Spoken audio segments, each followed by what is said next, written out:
Hey guys, Ryan here for Bender Wins. Hope everyone's doing well today. Here with your daily free picks. Today's video, guys, as always, brought to you by betopenly.com, the world's first peer-to-peer sports betting site. If you guys have not checked them out, definitely need to check them out, guys. The best value you're going to find anywhere in sports betting, bar none.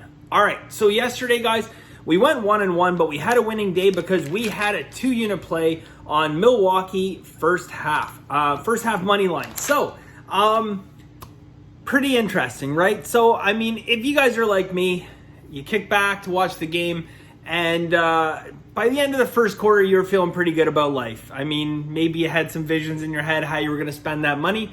And then with about 5 minutes left to go in the second quarter, you were freaking out, thinking, how could this happen to us? How could this happen? How could we implode? We had a 21-point lead, okay? 21-point lead. I will convert that in terms of your chances of winning, guys. So at that point in time, 21-point lead, your chances of winning your halftime bet are actually 98.9%. So we had a 1.2% chance to lose. It would not be the first time we lost a 1% chance of losing bet. I cannot recall in recent history that we've won one of those, but we have lost one.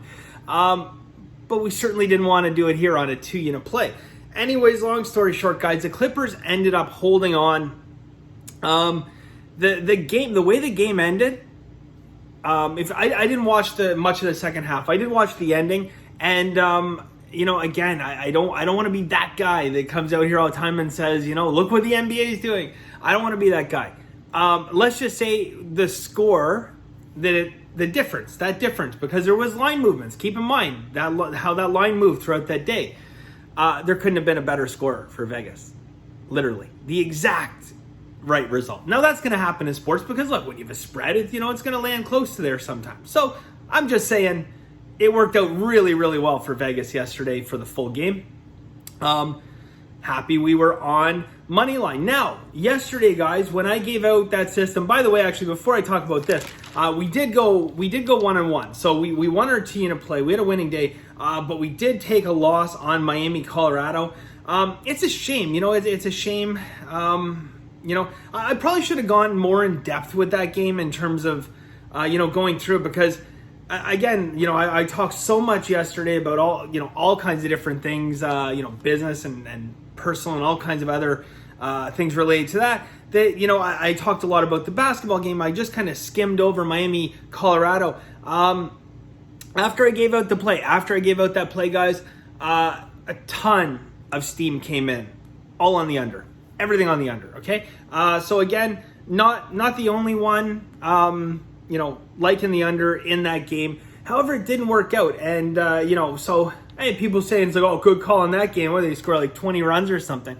Yeah, I mean, shit happens, right? I wish, though, I could do a better point driving home the educational factor, too, that, again, they're always not going to win. But, despite that result, I think that it's hard to argue that you're going to be on the over. There's no possible way to get the over. Money distribution system. I don't know what we finished with. Maybe 7 or 8 steam bets on the under. I don't know. All right, so I saw many of you guys got to work early today, or early last night, I should say. I knew it was going to be a concern. I got out there pretty early, and I got my bet down as quick as I could on, what we know is going to be a situation in the Denver game today, right? Exact same system as yesterday, guys. I mentioned yesterday, look, this system, guys, it's a first half system. We won our 2 units on it yesterday. It's 35-11, okay? 35-11. So, yeah, I mean, well, no, it's 36-11 now. It's 36-11. Here's something I didn't mention, guys. Part of that is underdogs, okay? Now, they both have an incredible ROI of over 40%. But favorites, when this situation happens for favorites, do you guys want to know what the record is for favorites? We had a favorite yesterday. We have a favorite today. 19-2, including yesterday's. 18-2, guys, 19 wins and 2 losses. That's pretty powerful stuff. I'll tell you what we're going to do today, guys. So I'm sure some of you guys already got down on the big question of the day. Is it going to be a 2-unit play, Bender? Are we betting a 2-unit play? Look, we have a situation here, guys, where we know what we're going to be doing tomorrow. Okay? we know what we're going to be doing today. So here's my advice, okay? Here's what I want to do. Here's the best way that I think we can play this.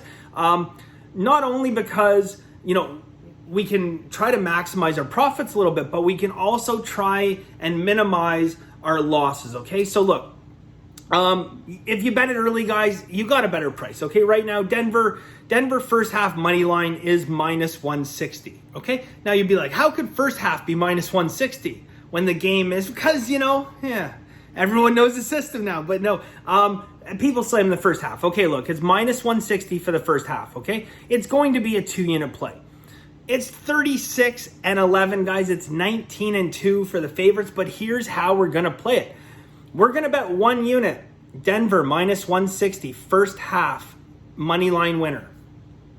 And then we're going to do a parlay. Yes, we're going to do a parlay, guys. We're going to do a 1-unit parlay with the Clippers tomorrow. The Clippers, guys, tomorrow. Here's what we're going to do, okay? So for today, go ahead and do 3 things. Open up a Denver minus 160 for 1 unit on the money line first half. First half bet, please. Okay? Now go ahead and create a 1-unit parlay. A 1-unit parlay, Denver parlayed with the Clippers. Okay, so Denver and Clippers. That's going to be plus 151. Okay, so Clippers first half though, please. We're using the same system. Clippers first half, okay? Then go ahead and open up 1 unit, because again, we don't want this line to run on us. Open up 1 unit on the Clippers money line tomorrow, minus 185. So now you have 3 units invested, okay? So let's explain the line of thinking. We're going 2 units on Denver, okay? We're going 2 units on the Clippers, but here's a way, guys, we can kind of minimize the downside and kind of increase our upside. So Denver, guys, today, all right, we're going to in essence have 2 units invested on them. Okay, we're gonna have 2 units invested. Now, if we just bet both 2 units on Denver and won, we would win our 2 units. Okay, straight up. That's all we do. We'd win our 2 units. If we lose, guys, we would end up losing 3.2 units. Okay, we'd lose 3.2 units. In this particular case, because we have 1 unit on a parlay and 1 unit on Denver, and we know that there is going to be value on this parlay, guys, because again, 19-2 on the favorites, okay? What's gonna happen if we lose this parlay today? We're actually gonna lose 2.6 units, not 3.2. We're gonna lose 2.6 units, not 3.2. Now, if Denver wins today, guys, here's the situation. We have 2 units opened up, okay? We have 2 units opened up. 1 unit, we're gonna have to lay minus 185. We're doing that today. Okay, the other unit, we've just laid the 1 unit, okay, but we're getting plus 151 on that unit because we've already won with Denver. So in essence, what we're doing here, and I hope you guys are following. I know a lot of you guys are. In essence, what we're doing is we're lowering our downside today, okay? We're lowering our downside today, okay? We're giving ourselves an opportunity to hit a plus 151 tomorrow instead of having to lay 2 units. Instead of having to lay 2 units at minus 185, put 3.7 units at risk tomorrow. So we open that parlay today, guys. If that parlay loses today, okay, if Denver loses today, we've lowered our amount of units. Okay, we've actually saved ourselves. We've saved ourselves over half a unit of juice in that case. Then we can go ahead and we can put another unit on the Clippers tomorrow at minus 185 because that is going to be a 2-unit play as well. So you guys follow along with that. So again, if we win today, we pick up our unit on Denver. We have a parlay that's still going tomorrow with the Clippers first half bet. And that's going to equate to 2 units. So we'll have that locked in. Now, if it loses, guys, we go ahead, bet another unit on the Clippers, but we've saved ourselves juice from today. Okay, so we can reinvest that into that game. Now, as well, the fact, if we win this Denver play today, plus we won yesterday, we're up 3 units. If you wanted to press it just a little more, like, for you craps players out there, like to press your bets, if you want to do it just a little bit more, you're working with the house money. Okay, so that's the best way that we can play this situation, guys, because we have the crystal ball. We know the line's out. The line is out on the Clippers game. We know we're going to go 2 units on it. So that's how we get down on that. All right. One more play, guys. Baltimore and Tampa Bay. Baltimore, Tampa Bay. We are going to go under 8 minus 110. So under 8 minus 110. Other thing that I just want to point out, guys. Looks like a fair amount of indication. Phoenix and Denver. Pretty good indication for towards the under on that game, okay? However, here's a couple issues I have. So again, guys, the money distribution looks good. There's steam on the under.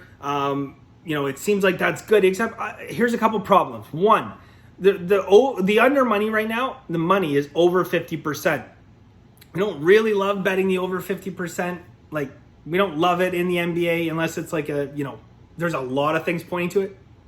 The other thing could be pure coincidence. I mean, most referees in the NBA, their tendency is towards the under because more unders happen than overs. It's just a straight fact. It's been that way forever. Except in this particular game, and it's really weird. You have 3 referees, and all 3 of these referees, their entire career, games have gone over. 52, 53, and 54% for the 3 refs in this game. So that's scary enough to me that, especially when the NBA is so bloody unpredictable. I'm just going to go ahead and say I'm not touching that game with a 10 football, okay? I do have a total in the other game in Masterclass. 7 plays in total Masterclass. I have 4 underdogs in baseball in Masterclass today, guys. So, let's get it done. Masterclass, guys, if you're interested, benderwins.com. It's $99 a month, guys. Gets you my full card of picks every single day. All right, so that is it for us today, guys. Thank you very much. And as always, guys, have a very lucky day.